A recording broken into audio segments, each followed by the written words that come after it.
Hello, everyone. Thanks for joining us on another episode of the All Might Be Edified Discussions on Servant Leadership. I'm Keith Pankow, the host of this podcast, and I have the amazing privilege to be here with Tua Bayden from New Zealand. Tua was born and raised in Wellington, New Zealand.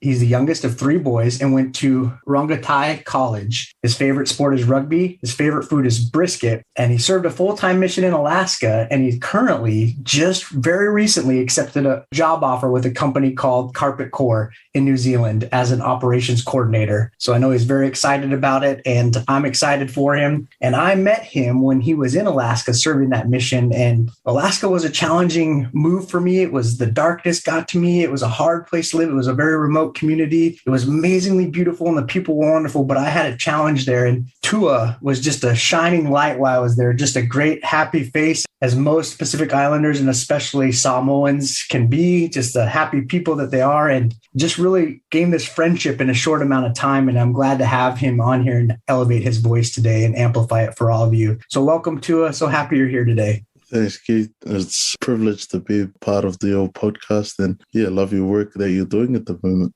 Thanks so much. I really appreciate that. And I should also say that Tua and I share a love of rugby. And that was what connected us right off the bat, because in Alaska, you don't find too many people that love rugby. It's not a thriving sport in the Arctic tundra of Alaska, or as they call it, the last frontier. So we talked a lot about rugby, and I know Tua loves it, and he loves his All Blacks there in New Zealand. So we'll talk a little bit about them, and that's where we'll start today, because in my mind, rugby is the consummate team sport. In most sports, they're team natured or there are team elements to it, but sometimes you can get away with being an individual. But in rugby, it's really a team sport. You really can't be an individual to thrive as a team, and it takes everybody on that team. And so I'm curious, what did your connection with rugby teach you about leadership along your path? That's a good question. I guess I had to start in terms of, where it all began. For me was my junior rugby. I didn't actually play too much because my brothers were actually playing. I then had to step out and sort of give up my junior rugby for my brothers and follow them. They were close to just starting high school. We call it college over here. So that was a big lesson for me because it taught me selflessness, humility, and following them with the school spirit. Rongotai College helped me to become actually better player and also analyst. I feel that those who are better leaders in the games are the better studiers of the game. And that's where it really started for me as a leader. I also had the opportunity to captain our Fish 15 team, which is sort of our top team in college, which is high school over there. And I actually followed a famous name in rugby of All Blacks who captained our team before I did, which was Ari Savia, who made his debut as captain last year. And he just really led by example when we needed, in a moment of need in our matches. You really need someone to step up, not really more so tell you what to do or how to do it. It's more so showing us how to do it. And I think that his example, his leadership in that regard, not only follows him through our time in college, but it really helped us, it's really helped him in his career, being a successful, entrepreneur now, a captain, as I mentioned. He was actually our head boy for our school. He's a fashion designer and a CDO of his own clothing brand, and just his values of hard work and love, something that I try to mirror. It's not only made me a better person, but also, a better leader. It's such a wonderful answer and so many things to talk about there. Let's start with what you started with, selflessness and humility. Those are traits that oftentimes in the United States and in many cultures, we don't associate selflessness and humility with great leadership. I think you recognize that those are amazing traits of great leaders, but too often we don't talk about those traits and what they mean to a leader. So I wanted to talk about those a little bit. You shared a little bit of the example of the current captain of the New Zealand All Blacks, who was one of your predecessors and mentors. Amazing story, and how he kind of modeled some selflessness. And I think you talked about in your own life how you shared that selflessness with your brothers to allow them to thrive because they're a little older than you and enjoy their time in the spotlight. What else has helped you recognize how important selflessness and humility are to being a good leader? It's definitely where we met. on my mission in Alaska, Keith, and we, being out there so far from home. New Zealand is very far away from Alaska. As you said, it was quite cold, dark, and, it was tough. I wouldn't say miserable because it was probably the best experience of my life. Being out there wasn't about me. I had to learn that, and it definitely humbled me. That's where I think one of the examples in my life have really helped me to understand those two values. And it's helped me, be a better me, be a better example to others, and be able to mentor that to the rising generation. Because I think that one thing that my mission president actually taught us when I had the opportunity to train a new missionary, he got us into a circle and he asked us, what are you really here to do? What's the first thing you're going to let your new trainee know? These are new missionaries with excitement and enthusiasm, and they really want to get out there and, fulfill their purpose. And we all pitched in, the answers that you would want to hear, things around our purpose and whatnot. But he helped us to realize that we were there to make them better than we were, leaving the mission in a place, or leaving wherever you are in a better place that you found it.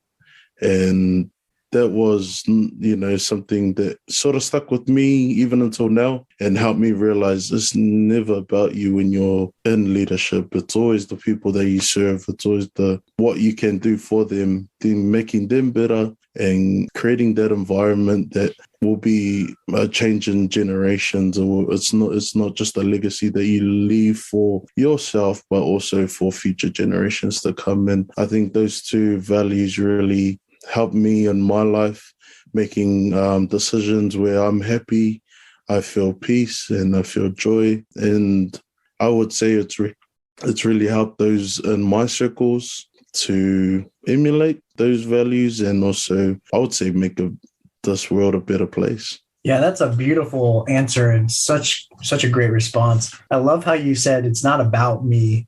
And removing that ego from the equation is part of why humility is so powerful, because we stop focusing on ourselves, our own anxieties, our own fears, our own ambitions, all of our own selfish motivations and, maybe vain ambitions. And we start to look at how do we really make the people around us, the organization, and even ourselves better than before we started, better than we found it. Mm-hmm. And when we do that, I think a natural result, as we focus on making everything around us better than we found it, we become better. And like you just pointed out in such a beautiful way. And so I love that answer. And I think legacy is such a powerful thing to think about, but you're right. Legacy shouldn't be what did I do or what did I achieve right now or what did I achieve in a time frame. It's what did I do that helped others surpass their limitations, become the best versions of themselves. That's the real power and definition of legacy. And too often we focus on our own minuscule accomplishments that we might make bigger than they need to be, to get the praise that we're looking for, when we should be really pushing the people around us to grow in such a powerful way like you represented. I think it was the philosophy around leadership, something that when you're talking about legacy, I sort of, clicked the light bulb in my head. So when attending Rongotai College, which is a high school here, for the time that I was in high school, we lived by a code. Obviously you live by codes where you're in the Coast Guard and whatnot, and highly respected. Leadership philosophy comes from a Samoan proverb that we in Rongotai College always state and always remember. It goes like this. The Samoan proverb is "Ole ala I le pule o le tautua." What it means is the pathway to leadership is through service. For me, it's very powerful. Such a short sentence explains that without service in your life, you're never going to achieve that, I'll say, your potential or that kind of legacy that our school had. And it sort of prepared me for life. And to be, giving off service for 2 years in Alaska, not knowing the people that I was talking to, not knowing anyone there, but having faith and trust in my purpose that I was there for.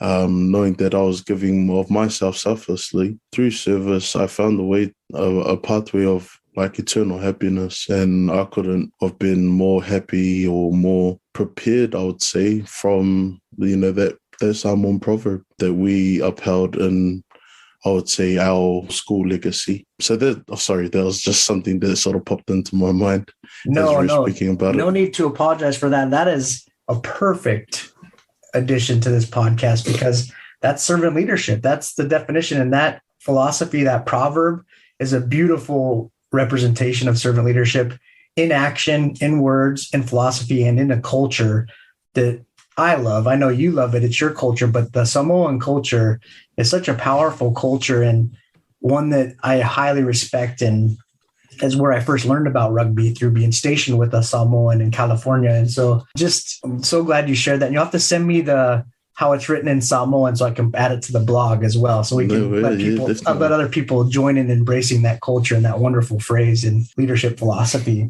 Now, you've talked to me a little bit about how there's some challenges being a Samoan in New Zealand.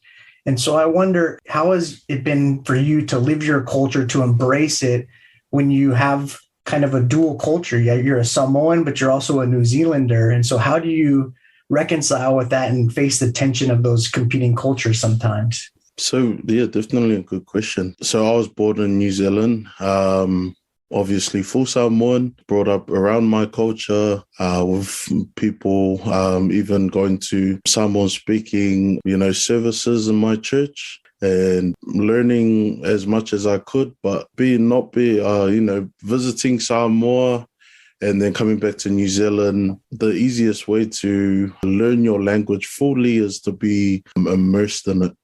And, people speaking it day and night, not speaking English to you all the time. And that was the biggest challenge that I had, learning my language. I'm still at, a sort of intermediate sort of stage where I'm speaking my language and my Samoan heritage. But there is, a challenge for those who aren't born in the islands and don't know your language fully. And there is sort of how would I put it?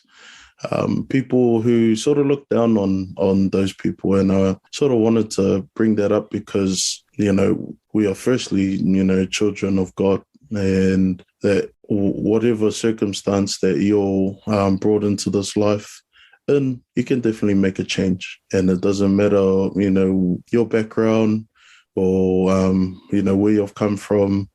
There's always that potential. And I just feel that that's what I've learned over the years that I've been on this earth, and meeting great people like you, Keith, and a lovely family like yours, and knowing that, you can make it your own, and having that confidence to speak that out to others that, might even be of other cultures, but born in another country, not fully connected, I would say, that you might feel, especially around those circles, and may bring, a certain feeling of, being uncomfortable. But I would say that's definitely growth. It's your decision of what you make of it.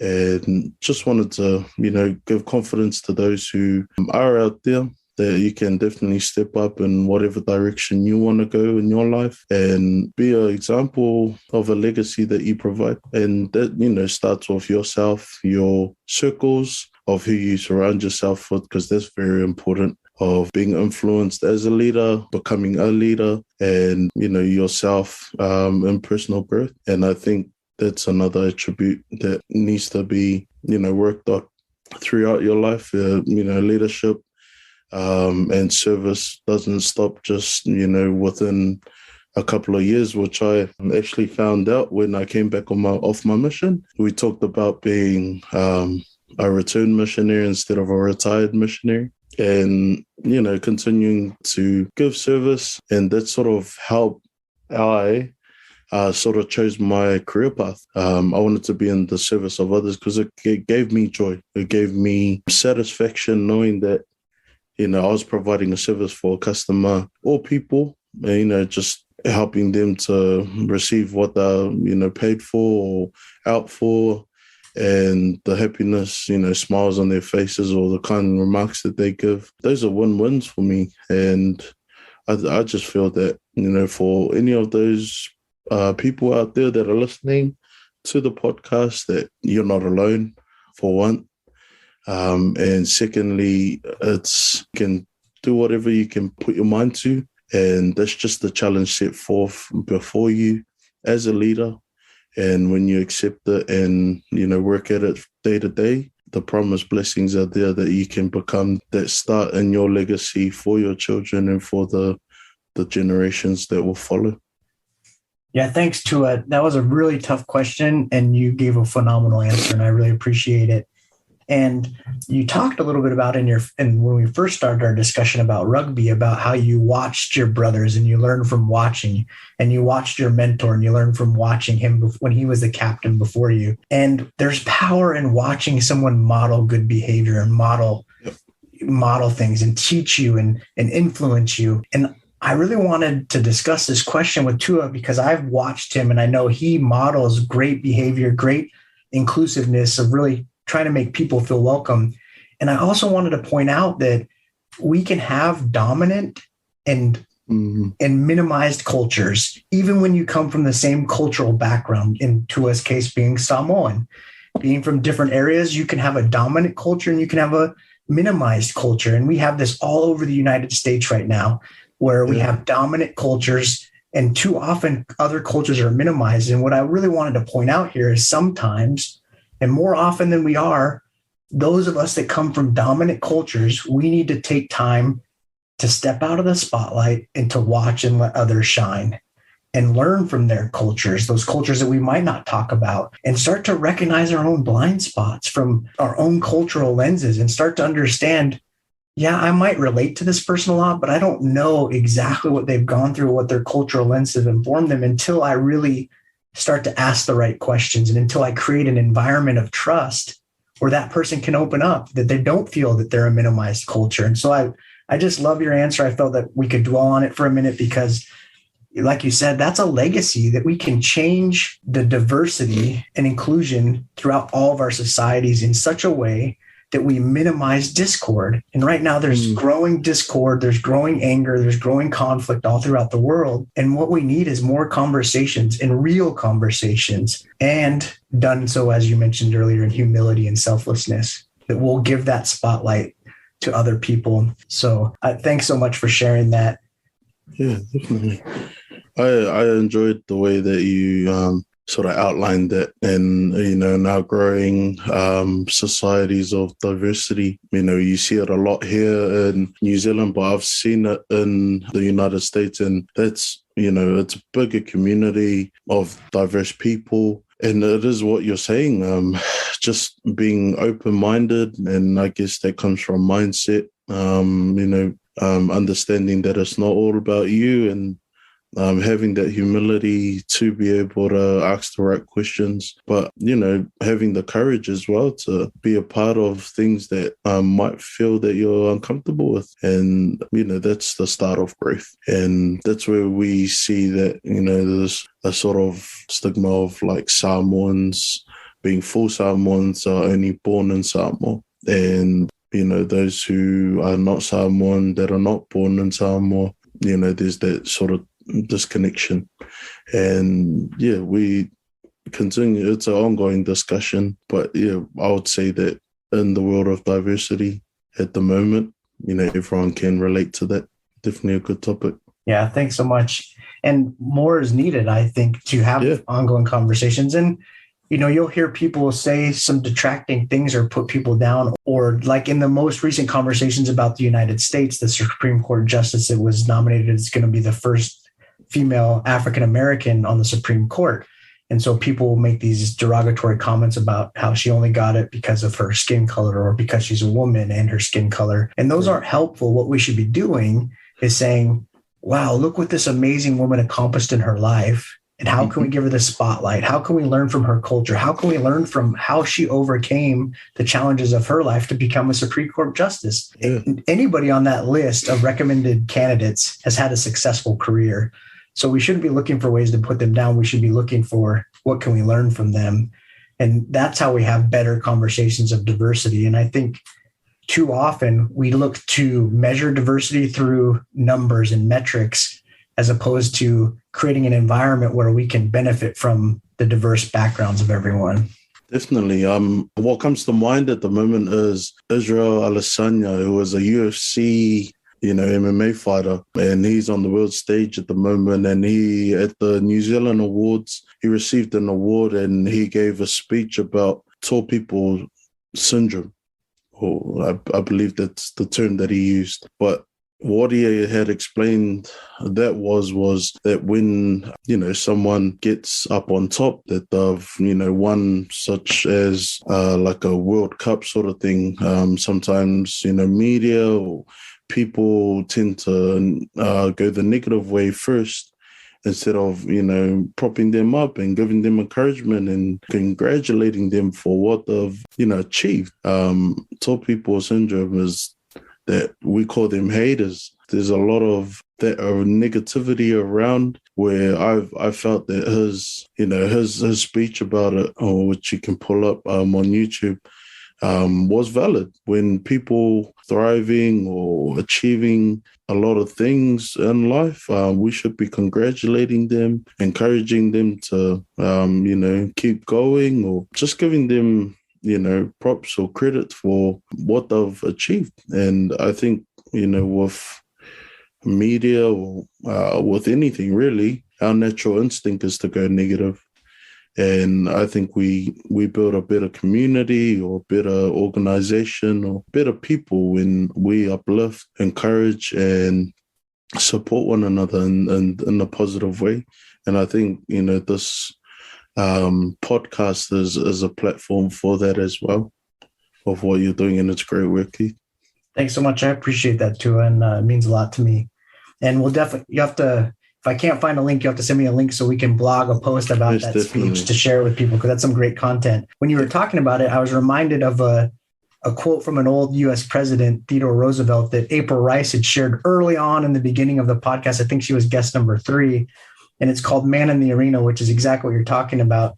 It says, the man in the arena, it is not the critic who counts, not the man who points out how the strong man stumbles or where the doer of deeds could have done them better. The credit belongs to the man who is actually in the arena, whose face is marred by dust and sweat and blood, who strives valiantly, who errs, who comes short again and again, because there is no effort without error and shortcomings, but who does actually strive to do the deeds, who knows great enthusiasms, the great devotions, who spends himself in a worthy cause, who at the best knows in the end the triumph of high achievement, and who at the worst, if he fails, at least fails while daring greatly, so that his place shall never be with those cold and timed souls who neither know victory nor defeat. Wow, sums it up pretty nicely. Yeah, it's a great, powerful quote, and from one of my favorite U.S. presidents throughout history. And so I knew it before April shared it with me, but I never tire of hearing that quote. And I love what you talked about there. And I think that gives me an opportunity to leave the listeners with this challenge for this episode, is to look to shine the spotlight on others, especially someone who comes from a different culture from you. And if you can, a culture that might be minimized in your community, in your environment, whatever that may be, look to shine the spotlight on someone else and give them the opportunity to shine, and show that humility and selflessness. And also look for reasons to prop them up. Don't look for reasons to tear people down. Look for reasons to prop those up, because as Tua said, we really want to make everyone better versions of themselves. We want to leave everything better than we found it. And it's not by tearing people down that we do that. It's by showing them we care. It's by creating an environment of trust and giving them opportunities to grow, not destroying them in the process. Well, I really wanted to ask some questions to show some diverse reactions. In the United States, we had our own way of dealing with the COVID-19 worldwide pandemic. I went to Mexico. I spent 6 months in Mexico. I saw a totally different response. And in many ways, I thought I appreciated the Mexican response better than the United States response. There were things that they did in the United States that were better, but I learned from viewing both. And I know that the Pacific Islands are full of communities that are very tight-knit. And because they're islands, they had to be very cautious about the spread of COVID because there's limited healthcare facilities on some of those islands. And there's just a lot more things you had to consider with supply chains and all these different things. So there was a different set of regulations. And I kind of paid attention because there's many like you in the islands that I love and care about. So I was following it in the news, but that's totally different than living it. So I wanted to hear some of your perspectives and what you learned through the COVID-19 pandemic and how you can apply that to leadership and growth. When I think of it, our government had a very tight handle on our border control. That was probably our biggest, not only issue, but in terms of our economy and financial, stability, but also, as you said, Keith, how we kept those islands sort of isolated. So, if there was a situation that occurred, that there was an outbreak, a huge outbreak out in those islands, that it wasn't fatal or to a point where, 80-90%, because of our Pacific Island heritage, we are tight-knit people. So that was something. What also was encouraged by not only our government, but more so in our church, was the importance of the Self-Reliance program, which we have, that helps us to prepare for these times. Getting a food welfare, understanding budgeting, understanding, living within our means, saving, investing, things that, weren't available to me as a child, who wasn't really taught. Obviously, there was just welfare that had a big emphasis. But, budgeting, I sort of had to learn from my mom. Over the years, it wasn't sort of taught in, church sort of community circles. You sort of had to go see a budgeter who was put in place in the community by government. But, we made a decision with my wife's family, actually, to hold classes for our family to better help prepare ourselves. And I think that was the decision that enriched our family's knowledge, because you had very old minds who were sort of set in their ways, not even preparing a welfare, but, sort of living paycheck to paycheck, not focusing on any savings or any investments. So we decided to do that. It was a 12-week program.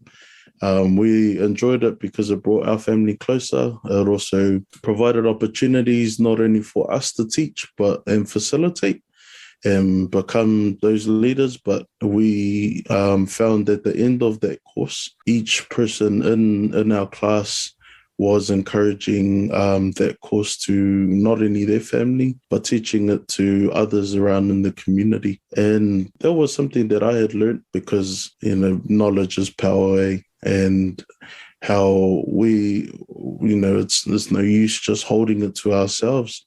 Why not bless the lives of others? And, what better way to start but within your family? And when, they had taken the knowledge from week to week and applied it through budgeting, through saving, through investing, through looking at debts and looking at interest and how interest works and these amazing things, now we've moved to welfare and everyone, putting in money to get welfare. And one person going to buy their welfare and seeing their cupboards very full and very prepared for if there was another pandemic or if there was some sort of job loss. They are shining examples and now see that knowledge of this now can really help, their children and their children's children. And they're really excited and pumped through this, and creating that for them. It was such a blessing to me and my wife because we felt we had achieved something, and something that was reachable, that we set out to do. And it was so fulfilling that we had that satisfaction that we're we're able to, bless the lives of those who were not just within our family, but now they're teaching it to the community. And I had an experience with my father as well. He's very involved in community circles, and he also, what we're talking about in terms of our Pacific Island people, when they are searching for refuge or safe havens, they go to your church or your ministers, and they're heavily influenced by those circles. So that's pretty much their communities of help. And my father works closely with the ministers here in New Zealand, Aotearoa, and the principles that he had used were from Self-Reliance. And the ministers, in New Zealand were amazed at what kind of simple knowledge could really be beneficial not only to their congregation, but their people. And they've built, sectioned off, parts of their land on their church where they're growing, herbs and spices and vegetables, being self-reliant and encouraging that to their communities. It just makes our country, that much more special, but also just brings a lot of peace to our people really throughout that time of COVID, because we not only felt it, but it was definitely the world. And I think if there was one thing that I could encourage anyone to do, is look for ways to be self-reliant. Start within your family and work into community circles, and just watch everyone grow as a people, grow together, and you'll definitely pick up leadership attributes on the way. And it will definitely not only be a blessing to you and your family, but our communities and our countries. And I guess we'll flourish as a people once we get that right. Yeah, I totally agree. And I've taken a couple of the self-reliance classes, and it was interesting because I was challenged by some church leadership to take some of those courses.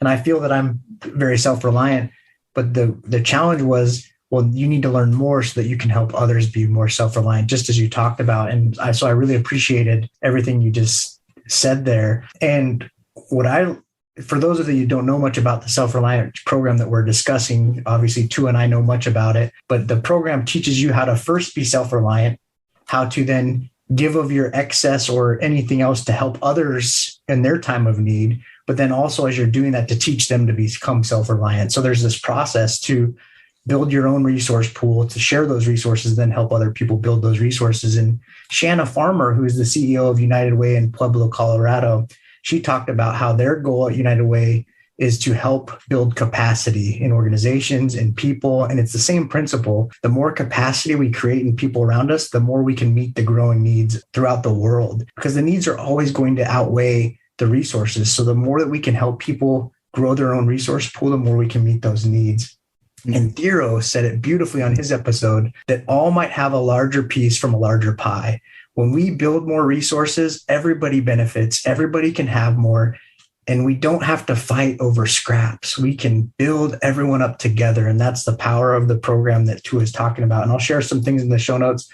And my last comment on that is that they continue to evolve those courses. And I'm so excited they recently came out with an emotional self-reliance course that talks about even your mental health, and to attack those many challenging issues that we're facing in the world today, to look beyond your physical necessities, but even that mental growth as well. So some powerful things there. Well, Tua, I'm so glad you've been on today. Just a phenomenal conversation. And I want to give you one last chance to share with the listeners anything that comes to mind that you want to share with them to wrap us up today.